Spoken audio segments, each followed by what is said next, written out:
And it is 7:43 here on your Friday morning, and every Friday morning at this time, it's time for Friday with a Fuzz, so I'll hand it off to Mr. Michael Greene. Thank you, Derek. In the studio with me today is Elgin's Chief of Police, Chief Swoboda, and my last hurrah, my last show, and I will admit that this is what I am going to miss the absolute most.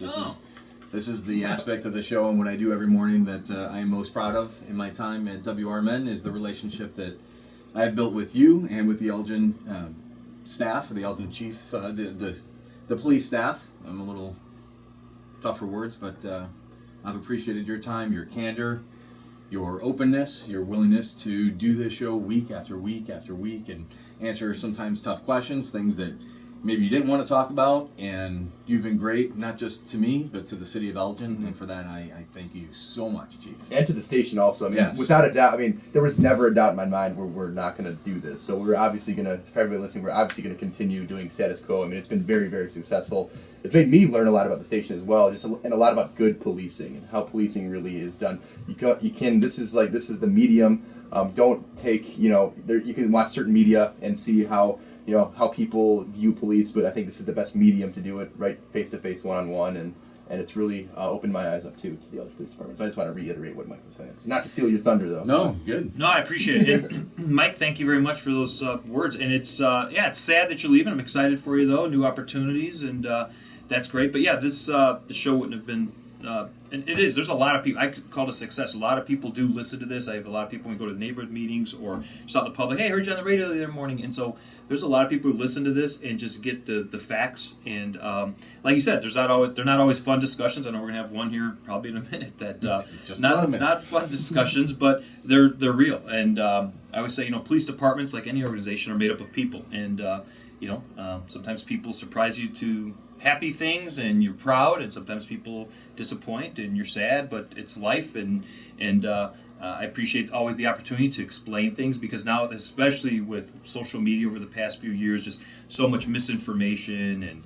when people want to, especially with policing and that type of thing. So I'm always one to say when we messed up, and when we could have done better, we could have done better. But this show has always been great to give us an opportunity to do that. And I know my staff as well sends their thanks for all the things that this show, but specifically you, have done for the police department, because you've done a lot in getting the word out, and that that's a public service that sometimes goes without being mentioned, but it's just so important, just giving out quality information. I think you do that. Will you give that a hug for me? I was actually going to bring him in here, but then I knew you wouldn't be able to talk. You would just sit there and stare at him for like all day and be like, I love some arrogance, man. That guy. You're not the only one. You spend like 2 minutes with him and you feel like you can do anything that day. Yeah. He's so positive. He empowers you. Like I don't know what it is. He's got a certain quality about him that just makes you feel like, man, I can do that. I can do anything. Mm-hmm. And he's just so positive. I love it. So yeah, he's awesome. Going from that, yeah, we wanted to talk about speaking of positive. Steve Thorne's in the studio. Hey, buddy. We had talked about even a couple of months ago after the incident in Fox Lake with Lieutenant Joseph Glinowitz, and you and I were talking. And I think we originally started talking about it off air, and we might have even talked a little bit on air about. Hey, what is the Elgin Police Department doing to make sure that something like this doesn't happen in Elgin? And I think you were very open and said, I don't know that you can ever do all that you need to do to make sure that certain things don't happen. You can put all the things in place, you can do everything you think that you should do, but sometimes bad things are still going to happen, or things are, and I can't say at this point that things maybe aren't. And I don't know if the investigation had already started. I don't remember the exact dates that we had that conversation, but now in the news this week, you had your community service officer, James Rogg, who had been part of the animal control team. Community service officer, not a police officer, but he was an Elgin Police Department employee.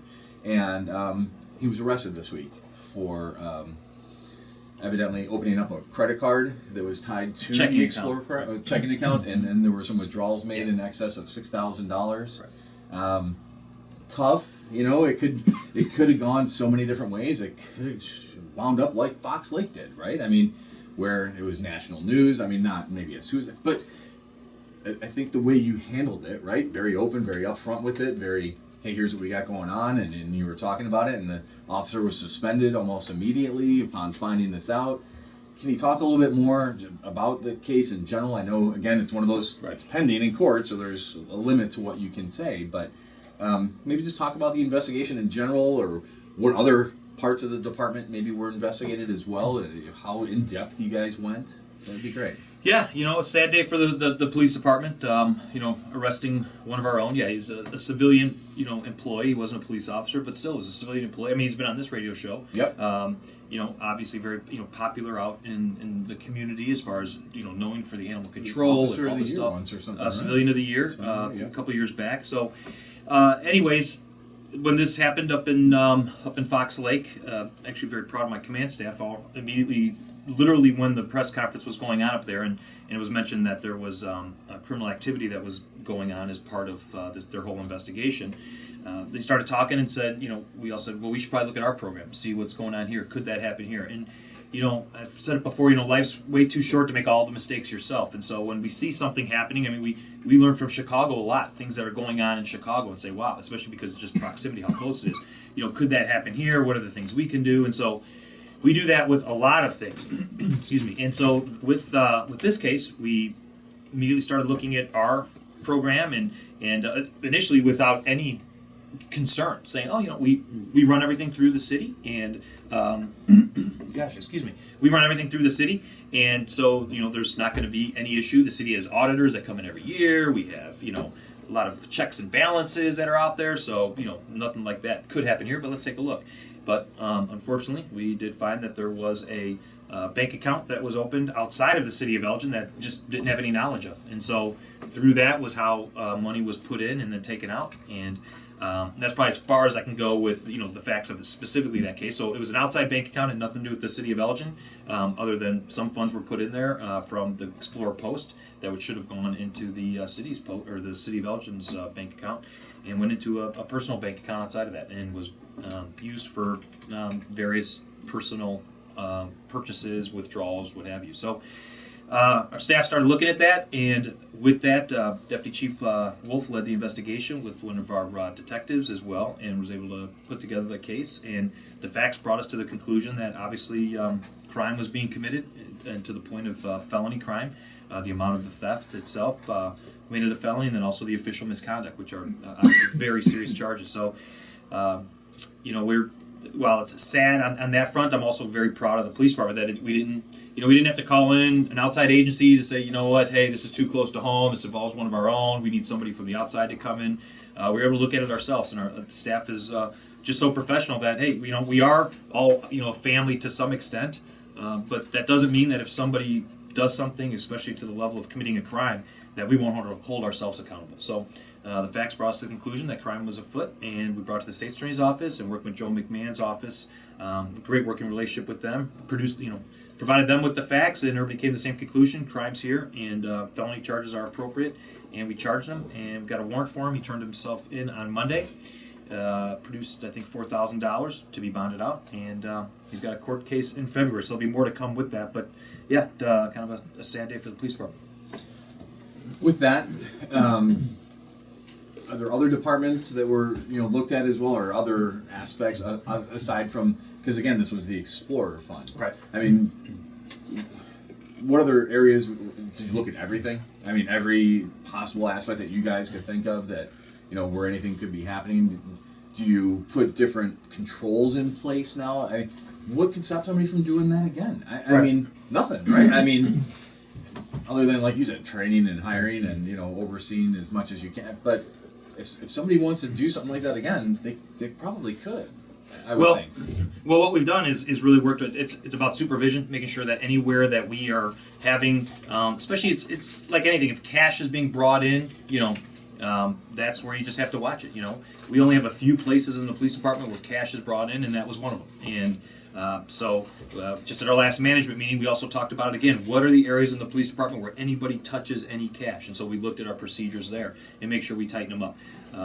But there are things that evidence, right? I mean, does that get brought in as evidence? Something that's found in a car during a stop. I mean, there are so many things that. I mean, you look at like what Schomburg was doing. Right. it's crazy. Well, I mean, police, I mean, there's so much, officers have so much autonomy out there and working on things. I mean, I've been on, search warrants before. I remember being a young officer and being in on a search warrant and finding literally tens of thousands of dollars, alone in a room by myself with tens of thousands. Who's going to know if I take a grand? Right. I mean, there are just officers are put up with, they come across those type of situations Daily, routinely. almost, We had a case, and it doesn't happen very often, but once in a while where officers can be bribed or be at least offered. I can't remember how long it's been, probably a year or so, but we talked about, but we actually did charge somebody with trying to bribe a police officer. So, I mean, it's life, and then with cash and people, officers are human beings, so sometimes they're going through struggle. We're not talking about this case anymore, but just in general, officers have struggles. They have sick kids, or they're in debt, or their house is in foreclosure. I mean, it's just a lot of things can happen, and so unfortunately, sometimes maybe the perfect storm of things happen where officers or people who have access to money, can look at it and say, I'm just going to do this. And many times it's for, maybe intentions that have not forever. I'm just going to borrow this for a little bit. I mean, we've had issues going back. It's been a couple decades now. I wasn't here when it happened, but someone in our evidence room, and it was a big story in Elgin where exactly what you're saying. I mean, we have hundreds of thousands of dollars in our evidence room, from people in cash and drugs and guns and bicycles, and nobody has access to that room. And so Russ Mattson does a great job with his team, but we do audits, and we just did an audit just this week because somebody is leaving, so we had to do a full audit. But it's just you try and put in this. Hopefully, you hire the right people. Provide them with the support they need to do their job right. So we talk a lot about with mental health, and we talk about physical fitness and things like that, but also about mental health and making sure that we're watching our officers. What's that? Your third priority. Well, right, yeah, and so make sure as we're talking with officers, person's calling in sick a lot. Wow, I do know that their son or daughter is very sick right now. Let's talk with what are the other things that are going on, and because it's tough to hold an officer. Yeah, this person came in and complained because you were rude to them. Well, if they've got a lot of things going on, we owe it to that officer to make sure. Hey, do you want to sit on the desk today? What are the other things that are going on? What's someone to talk to? So, it's what are the things you can do to stop this? Well, hopefully, you have safeguards in place and supervision to make sure that these types of things happen. But in the end, and we're going to talk about it with crime as well. If somebody really wants to do something bad, and many times there's not a whole lot you can do to prevent it, but then you can address it as soon as it occurs, and that's the case with crime a lot of times as well. So it's a sad day for the police department, but we'll get past it. And again, very proud that our detectives were able to put the case together, and we'll let the court system run its case, of course, now. On the flip side, there's instances where, and I love the fact that, and I'm going to give all the kudos to Chrissy on most of this stuff where, I follow a lot of what's going on with the Elgin Police through Facebook, and she's really the one that is the engine behind that. I think you've made no secret that, that woman works so hard and tirelessly and diligently at it. There was something it was very simple. There was an elderly couple, and I think there was a call made to a house where somebody had slipped on the ice at the end of their driveway, and there was a picture of the officer bringing up their trash cans and the recycling bin, and we've seen pictures of them shoveling before. There's so many good things, and I think she does a great job of not only being transparent and putting the stuff out there, like this incident with the Explorer program and the funds, but the good little stuff too. Right. And that's what you got to remember is it's not just always one bad apple. Right.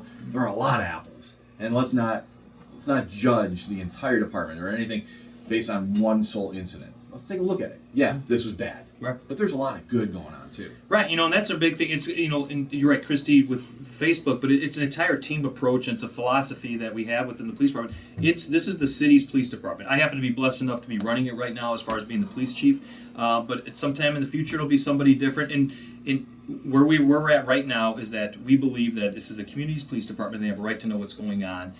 Especially when incidents like this happen, both good and bad, because there are some people that want to identify one or two negative things and just say that characterizes what the Elgin police are or what police in general are. But I also don't shirk away from.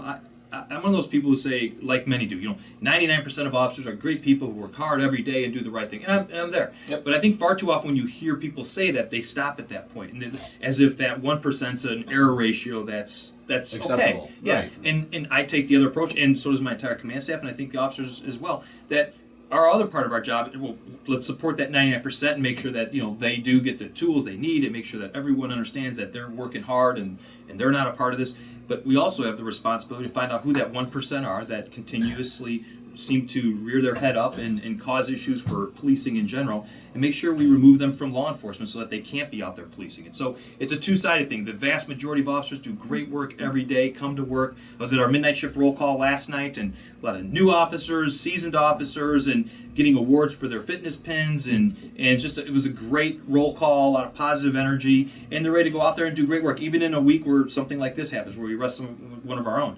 But so it's important to remember, we do have to support those officers, but it's all of our jobs to make sure that if somebody is doing something, hopefully we prevent it beforehand. We course correction, hey, Officer so-and-so, looks like you're going through a tough time. Why don't you take a sick day today? Looks like your head's not in the game today, or whatever, and support officers. But if there's ever an officer that's, treating the citizens poorly, or if there's ever an officer that's to the point of committing a crime, it's one of my top priorities to make sure that they never put the badge on their chest again.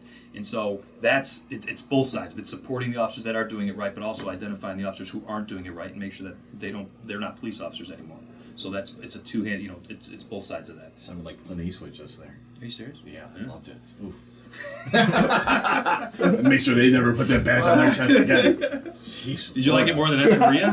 Fan myself. All right, okay, I'll get off my soapbox. No, it was awesome, man. I loved it. All right. No, because it's that passion, right? It's that you are so engaged, not just with your job, but the community, the city. It is. I've spent my entire adult career or my adult life, working at a place like this. 24 years, right? Yeah, going on, and so I love policing, and I do. I see officers do great work all the time, and so I'm with people when they say, police are getting a bad rap, and I'm like, we are. But I'm also on the other side that sees police and video where you see that, and you're like, oh my God, that's a police officer? Yeah. What is he thinking? And sometimes officers make mistakes, and so you kind of say, well, maybe a bad day, boy, that officer lost his cool, he yelled at someone. But then you see some other things where you see force used, or maybe in some types of shooting scenarios. You're like, shots, what is going on here? What happened here? Where's the training, and where's the the stuff on the forefront? So I'm passionate about it, and so I love that this job is difficult. People are saying, boy, I wouldn't want to be a police officer right now, or I wouldn't want to be your officer. I'm like, there's never been a better time in history to be a police chief or a police officer right now, because it's so hard.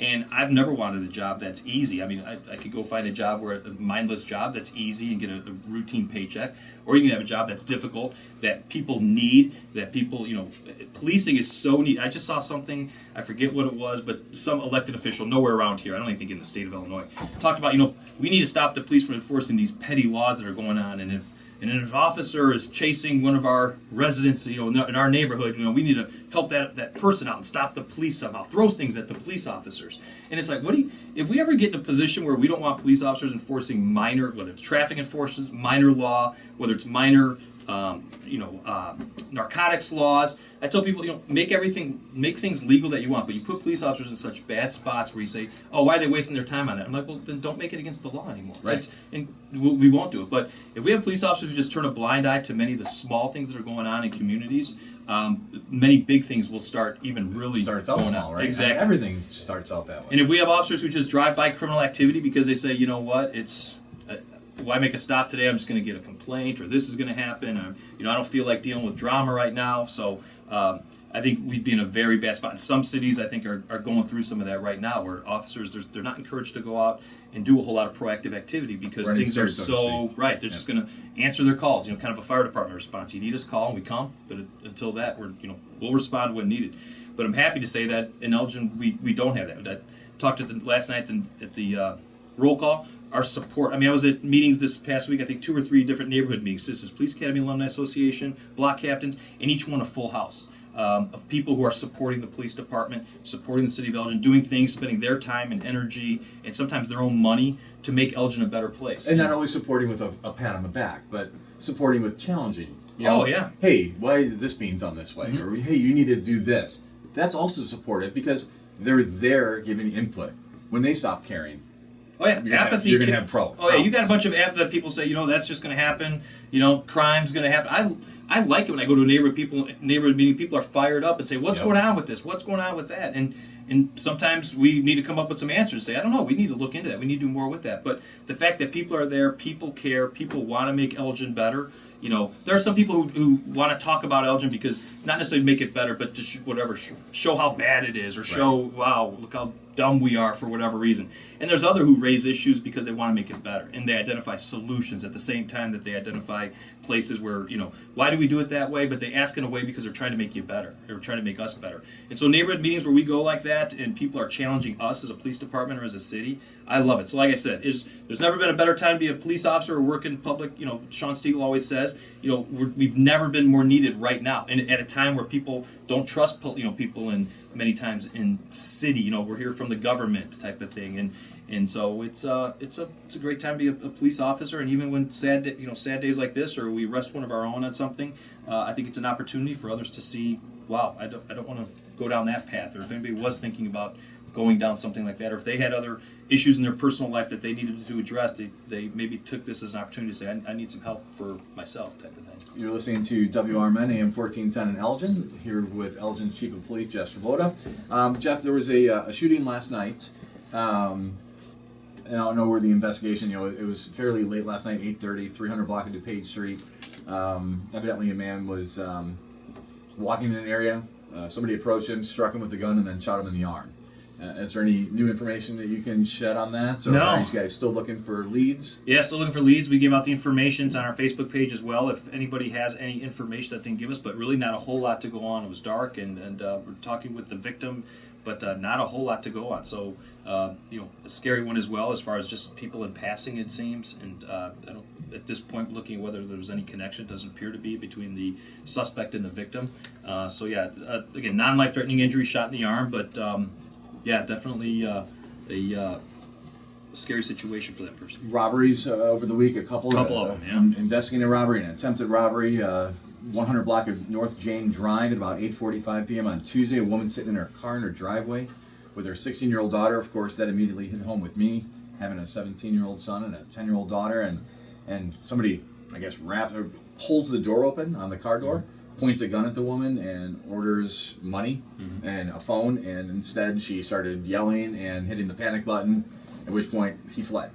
And then on Wednesday, about a block away, two teenagers, a 15 and a 17-year-old, say they were approached by three men who began hitting them and demanded their cell phones and money, which they did get in that case. But again, everybody's okay, right? You know, it's always the, hey, there was nothing, it could have been worse kind of things. But where are those two investigations at? Yeah, and those are very close together. So I know we have a lot of people asking, oh, are they related? And so our detectives obviously are looking at both. So we have a neighborhood officer in that area as far as, and so when we have people in that area, as far as they know who lives in that neighborhood. Well, actually, they both are. Yeah, they both, because we're a block apart.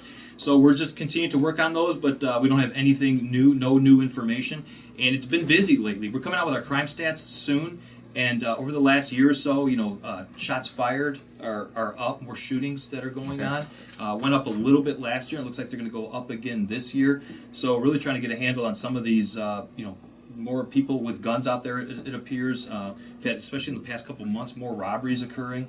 So it's just been it's been a busy, you know, start to the year, and a busy probably about the past month or so as well. So our detectives are working out, but like as we've talked before, many times we'll make an arrest and then we'll go back and clear sometimes 2 or 3 of them, but sometimes it might take a few months. So we're still working on these cases right now, but really no new information. And you're absolutely right. Many times people look and they say, could that be me? You know, I think when people really see crime, they look at it through their own eyes. And so if you hear about a shooting that occurred at 4 o'clock in the morning and people met in a dark alley to exchange a cell phone, many people, that doesn't bother them as much because they're like, you know what, there's something more to that. People read it and they say something more to that. Somebody sitting in their driveway with their 16-year-old daughter and someone opens the door and has a handgun and demands money. Many people say, well, wait a second, that could be my kid, that could be me. It's this time of night. I just did that yesterday. They're doing nothing. They're sitting in their own driveway. So that's when it really gets people's attention. So it's some of those are, you know, people put themselves in bad situations, and then other ones, absolutely not. It could be any one of us walking down the street or sitting in our own driveway, finishing a text before we, you know, take off to work. So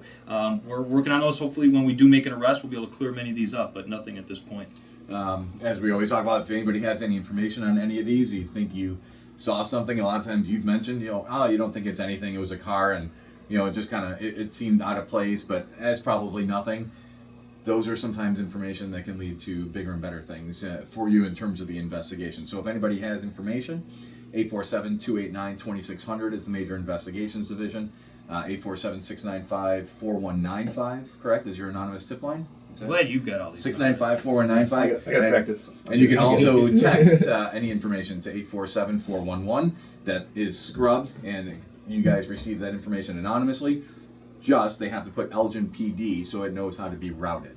Exactly. Because if they don't put that, you'll never get the information. Right. And many times you're right. It's just that person who calls and says, there's a kid walking back and forth in front of my house. And again, it doesn't mean we're going to show up and run and tackle the kid and find out what he's doing because you called us. Pull up with a bat and like 17 Right. officers. Yeah. Generally we're not going to respond that way.